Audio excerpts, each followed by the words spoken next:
რამდენიმე დღის წინ ირანმა ომის განმავლობაში თავისი ყველაზე დიდი საბრძოლო წარმატება მოიპოვა. მაგრამ ოპერაციის უკან დასავლეთისთვის კარგად ნაცნობი მტერი იდგა. ან იქნებ ეს მომავალი მტერი იყო. როგორც არ უნდა იყოს, ეს დონალდ ტრამპის ადმინისტრაციისთვის საინტერესო პოლიტიკურ პრობლემას ქმნის, ასე რომ უნდა დაუთმოთ დრო ყველაფრის გასარკვევად. დავიწყებთ იმით, რაც რეალურად მოხდა. შევაფასებთ ამ ყველაფრის შედეგებს, გადავხედავთ რა არასწორად წავიდა შეერთებული შტატებისთვის და შემდეგ განვიხილავთ მის კავშირს პოტენციურ მესამე მსოფლიო ომთან.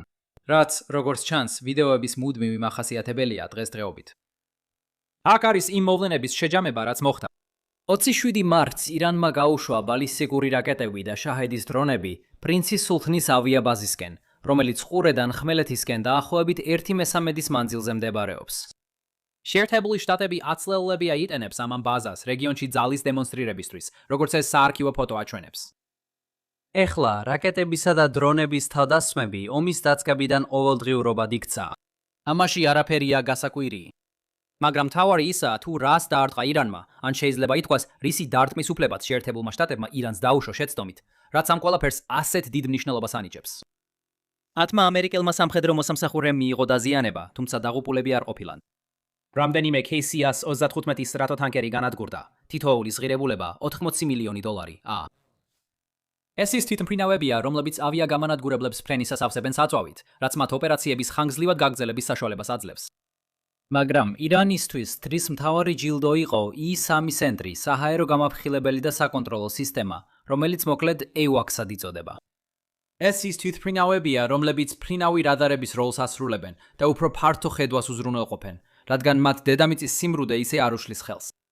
შეიძლება გახსოვთ, რომ თებერვალში გავაფრთხილე, მათი ახლო აღმოსავლეთში განთავსება ბევრად უფრო მასშტაბურ ოპერაციაზე მიუთითებდა, ვიდრე მაშინ ბევრი ფიქრობდა.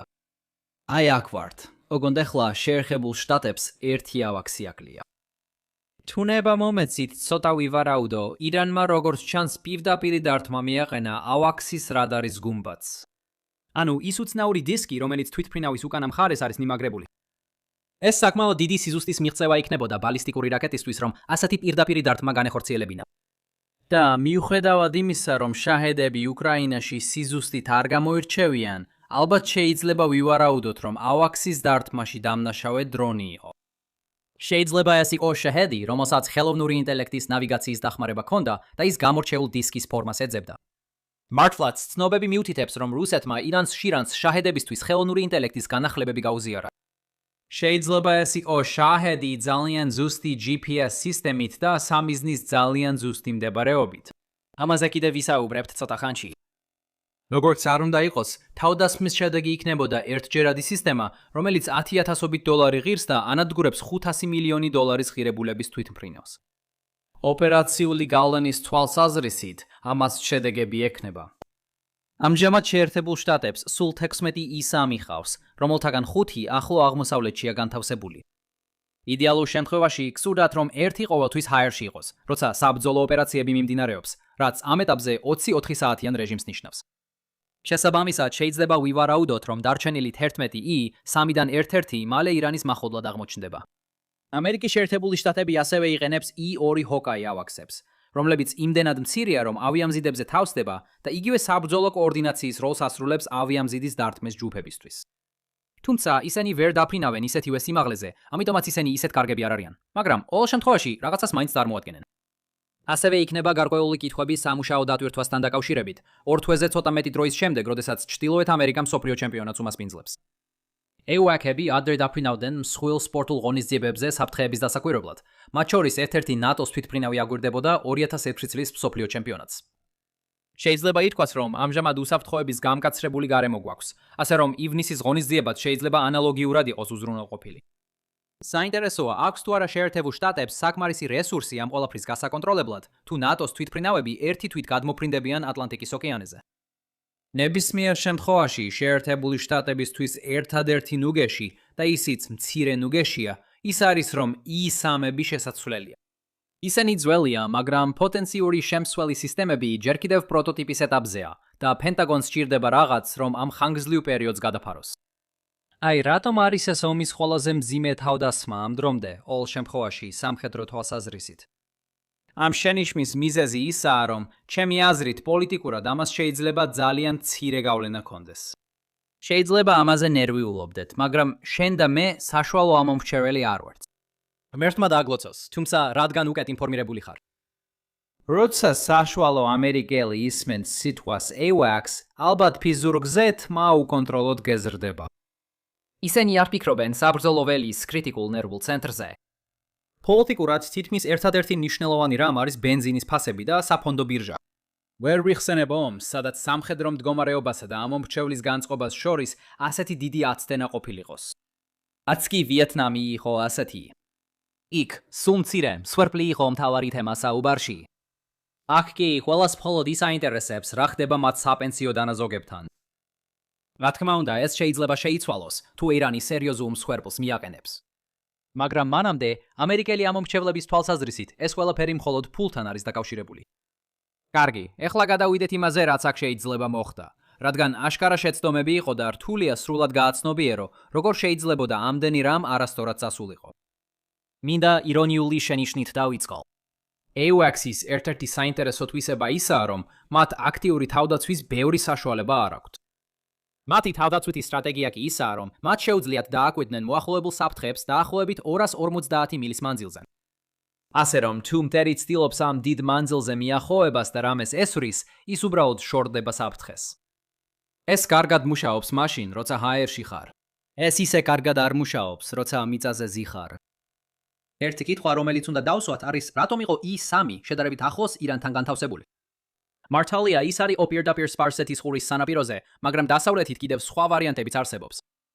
ეს მნიშვნელოვანია არა მხოლოდ იმიტომ, რომ შაჰედის დრონების მოქმედების რადიუსი არსებობს, არამედ იმიტომაც, რომ სიღრმე იცავს მათგან თავდაცვისას.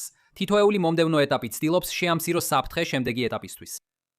შეიძლება ეს ტექნიკური მომსახურების საკითხი იყო, მაგრამ საჰაერო ძალები ნამდვილად არ აპირებენ გვითხრან, რა სად უნდა განთავსდეს. ასევე, როგორც ჩანს, შეცდომა იყო ამდენი თვითმფრინავის ერთ ადგილზე თავმოყრა. ადვილია შეხედო ირანის გაშვებების ამ განვითარებას დროთა განმავლობაში და იფიქრო, ირანი აღარ წარმოადგენს საფრთხეს. არა, ასე არას. რაკეტებისა და დრონების გაშვებები ომის დაწყებიდან შემცირებულია, მაგრამ შემცირება ნულს არ ნიშნავს.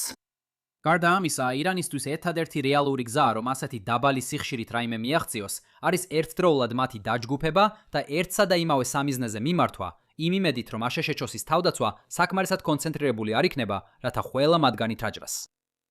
ეს სტრატეგია უკეთ მუშაობს მაშინ, როცა სამიზნეებიც დაჯგუფებულია, რათა თუ რამე საბრძოლო მასალა გააღწევს, ერთსა და იმავე სამიზნეს ზედმეტად არ დაარტყას. ბოლო მნიშვნელოვანი საკითხი ისაა, რომ სამიზნეები ღიად და უცვლელად იდგნენ. შაჰერისთვის ბევრად უფრო ადვილია რაღაცის განადგურება, როცა მას ბეტონის ანგარში არ უწევს ბრძოლა. საუკეთესო დრო ბეტონის ანგარების ასაშენებლად დაახლოებით 1 წლის წინ იყო, როცა უკრაინა მაჩვენა, რამდენად დიდ პრობლემას შეიძლება ქმნიდეს უბრალო კვადროკოპტერი. მეორე საუკეთესო დრო ბეტონის ანგარების ასარების ასაშენებლად ახლაა. ამას კვლავ გავიმეორებ, რადგან ეს სიმართლეა, მაგრამ აშშ-ს საზღვრის გასწვრივ უამრავი დაუცველი ობიექტია, რომლებიც სათანადოდ არ არის დაცული. და მხოლოდ დროის საკითხია, როდის მოხდება მსგავსი რამ შეერთებულ შტატებში. და ბოლოს ეს უნდა განვიხილოთ იმ კონტექსტში, რომ მსოფლიო ომში ფართო კოალიციებია ჩართული. ირანი თითქმის დარწმუნებით არ განახორციელებდა ამ ოპერაციას გარე დახმარების გარეშე. ამდენი ერთდროული დარტყმის განხორციელება ამერიკის შეერთებული შტატების თვითმფრინავებზე საჭიროებს ზუსტად იმის ცოდნას, სად არიან ისინი ყველა გაჩერებული. ეს მიანიშნებს სატელიტურ გამოსახულებებზე, რომლებიც ირანის შესაძლებლობებს აღემატება. ოლას ყურადღება მაშინვე რუსეთზე გადადის, რადგან ადრე ცნობილი იყო, რომ კრემლი სადაზორო ინფორმაციას უზიარებდა ირანს.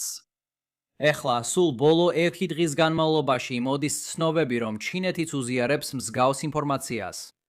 ასე რომ სინამდვილეში წყაროს შესახებ დარწმუნებით ვერ ვიტყვით. ჩინეთს აშკარად სურს შეასუსტოს აშშ-ის ძალები, რათა ტაივანზე შეჭრა გაამართივოს. მაგრამ ამ ვიდეოს დარჩენილ ნაწილში რუსეთზე გავამახვილებ ყურადღებას. საწყისად ღირს აღნიშნოთ, რომ ირანის ომი არ მოხდებოდა უკრაინაში შეჭრის გარეშე. ყოველ შემთხვევაში არა იმ ფორმით, როგორშიც ეხლა მიმდინარეობს. რუსეთი უკრაინაში იმდენად დასუსტდა, რომ თეთრ სახლს ირანის პოლიტიკასთან დაკავშირებით კრემლთან კონსულტაცია აღარ დასჭირდა, როგორც ეს ისტორიულად ხდებოდა ისეთ ადგილებში, როგორიცაა სირია 10 წელზე მეტი ხნის წინ. ასევე სავარაუდოა, რომ კრემლს სურდა ირანის მხარდაჭერა იმ პერიოდში, როცა ის დემონსტრანტებისგან მოწყვლადი იყო, რაც ფაქტობრივად დახურავდა იმ შესაძლებლობის ფანჯარას, რომელმაც თავის დროზე ტრამპის ადმინისტრაცია ომამდე მიიყვანა.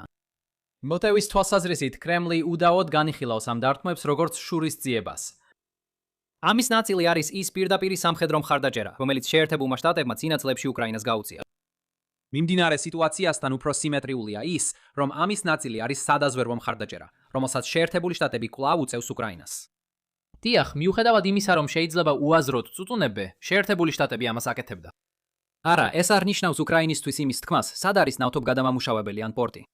ნებისმიერ ადამიანს, ვისაც Google Maps აქვს, შეუძლია ეს ინფორმაცია თავად მოიპოვოს. უფრო სწორად, როგორც AWACS-ის შემთხვევა აჩვენებს, სატელიტური მეთვალყურეობა სასარგებლოა იმისთვის, რომ ზუსტად იცოდე, სად არის რაღაცები ამ მომენტში. მაგალითად, სად მდებარეობს რუსული საჰაერო თავდაცვა, ან შესაძლოა, სად მოხდა კონკრეტული ტანკის ბოლო საწვავით შევსება. არსებობს ცნობები, რომ რუსეთმა შეერთებულ შტატებს გაცვლა შესთავაზა, ორივე მხარე შეწყვეტდა სადაზვერვო დახმარებას საკუთარ პარტნიორებთან. გასაგებია, რომ ასეთი შესახმება სრულიად შეუსრულებელია. თეთრმა სახმა ეს წინადადება უარყო, მაგრამ ამ შეუსრულებელი კონტრაქტების სამყაროში პრობლემის გადაწყვეტა არ არის მუხრუჯზე დაჭერა. და მიუხედავად იმისა, რაც სხვა ყველაფერთან ერთად ხდება, შეერთებული შტატები მუხრუჯზე აწვება. გახსოვთ ის დრამა რუსულ ნავთობის ტანკერზე, რომელიც კუბისკენ მიემართებოდა? ჰორა, კრიზისი დასრულდა ერთი გასროლის გარეშე, არც ტყვია იყო და არც რომი. მაგრამ თაკოები იყო. ტანკერი მალე მიადგება კუბას და გადმოსავს ეკიპაჟს ქვეყანაში, რომელსაც სასწრაფოდ სჭირდება საწვავი. თუ მთავრობა გააგრძელებს მარაგს, ეს კუნძულს რამდენიმე კვირით შვებას მისცემს. ტრამპმა დიდად არ ახსნა, რატომ ისცა ნება ტანკერს გაევლო. მას შემდეგ, რაც ტრამპმა აღმოსავლეთ ფრთის ბალრუმის მშენებლობის სქემები აჩვენა, მან ჟურნალისტებს ძირითადად უთხრა, რომ ეს ჰუმანიტარული მიზეზებით გაკეთდა, რომ ნებისმიერ ქვეყანას შეუძლია იქ ნავთობის შეტანა და რომ კუბა ასე თუ ისე დასრულებულია. თუ ნებას მონცემთ ხაზებს შორის საკითხვით, შეიძლება ვივარაუდოთ, რომ რუსეთმა ის ერთი ტანკერი წყალქვეშა ნავით გააცილა, ასე რომ მის ბორტზე ასვლა შეიძლება გართულდეს. მესმის, რატომ არ გაამჟღავნებდნენ ამას, რათა თავიდან აიცილონ საზოგადოებრივი სიტუაცია, რომელიც კუბის სარაკეტო კრიზისს მოგაგონებთ. თუ ასე მოხდა, მე უფრო მალე დავიწყებდი ამასთან დაკავშირებული გაჟონვების ძებნას. ნაკლებად კონსპირაციული ახსნა ის არის, რომ ტრამპს არ სურს ატლანტიკის ტანკერების ომში ჩაბმა, იმ დროს, როცა ირანთან ომისკენ მიდის. სხვა სიტყვებით რომ ვთქვათ, რუსეთის სადაზვერვო ინფორმაციის გაზიარების მოთმენას ჯობს, ვიდრე რუსეთის დამორჩილებას ცდილობდა. ეჭვგარეშეა, რომ კონგრესში ბევრი იქნება, ვისაც ამ საკითხს აკითხზე განსხვავებული აზრი ექნება. Some about the block. ზოგი ზოგადად კარანტინს ეხება, არა ბლოკადის კარანტინს. სხვები კი აღსრულების არათანმიმდევრულობას. საღი აზრია აღნიშნოთ, რომ რუსეთმა 2022 წელს კუბაში ტანკერებით გადაზიდვები განაახლა. 2023 წელს იყო პაუზა. სულ მცირე, ერთი ტანკერი კუნძულზე 2024 წელს მივიდა. ბაიდენის ადმინისტრაციამ ეს მიწოდებები არ შეაჩერა. ასე რომ კიდევ ერთხელ კონგრესში ბევრი პრეტენზია იქნება იმაზე, რომ ან კარანტინი გააქვს ან არა და ნებისმიერი ტანკერის, განსაკუთრებით რუსულის, გატარება უბრალოდ გასართობად, კარგი პოლიტიკა არ არის. აქ კიდევ ერთი ირონიული მომენტია. ტანკერი, რომელიც ამჟამად კუბაში ჩამოდის, ვეღარ შეძლებს ამ მოგზაურობის გამეორებას. ეს იმიტომ, რომ ის რუსეთში, პრიმორსკის ნავთობის ტერმინალში აივსო. ეს ტერმინალი კი გუშინ კიდევ ერთხელ დაარტყეს უკვე დაახლოებით 4 ჯერ, სულ რაღაც ერთ კვირაში. შეიძლება 5 ჯერაც იყო. უკვე იმდენჯერ მოხდა, რომ ანგარიში ამერია. ჯერ კიდევ არ არსებობს მკაფიო ნიშნები, აშშ-ს თუ აქვს შეჩერებული სადაზვერვო ინფორმაციის გაზიარება ამ დარტყმებთან დაკავშირებით. მაგრამ სულ უფრო მეტი ინფორმაცია ვრცელდება იმის შესახებ, რომ თეთრი სახლი ზეწოლას ახდენს უკრაინაზე, რათა შეწყვიტოს ნავთობის ინფრასტრუქტურაზე თავდასხმები, სწორედ შიდა პოლიტიკური მიზეზების გამო. ზელენსკიმ ასევე განაცხადა, რომ მის პარტნიორებს თხოვიათ შეამციროს თავდასხმები, თუმცა კონკრეტულად არ დაუსახელებია რომელი პარტნიორები. ცხადია, რომ ეს კავშირი შეერთებულ შტატებთან იკვეთება, მაგრამ გახსოვდეთ, რომ ევროპელი ლიდერებიც არ არიან მოხარულნი ენერგიის ფასების ზრდით. როგორც არ უნდა იყოს, ეს კიდევ ერთი სფეროა, სადაც შეერთებულმა შტატებმა შეიძლება საპასუხო ნაბიჯები გადადგას, მაგრამ შესაძლოა არც გადადგას. მაშ, რა დასკვნები უნდა გამოვიტანოთ დღევანდელი დღიდან? ერთი თავდასხმის შედეგად ირანმა მინიმუმ 750 მილიონი დოლარის აღჭურვილობა გაანადგურა. შეერთებული შტატები შეამჩნევს ამ დანაკარგებს, მაგრამ სიტუაცია კატასტროფული არ არის. ვაშინგტონში ბევრი კითხვა გაჩნდება იმის შესახებ, თუ როგორ დაუშვა პენტაგონმა ასეთი თავდასხმის პირობები. ირანს ალბათ რუსეთმა დაეხმარა, მაგრამ შეიძლება ჩინეთმაც. და თეთრი სახვი შესაბამისად RSG-ს. ამით ჩემი აზრით დასრულდა ზედიზედ 32 დღე. მე ჩავატარებ კითხვებსა და პასუხებს 33 დღისთვის Lines on Maps Extra-ზე. ქვემოთ არის მიმაგრებული კომენტარი, სადაც შეგიძლიათ დასვათ თქვენი კითხვები. გადახედეთ და თუ მოგეწონათ დღევანდელი ვიდეო, გთხოვთ მოიწონოთ, გააზიაროთ და გამოიწეროთ არხი და შემდეგ ჯერზე ისევ გნახავთ. იყავით კარგად.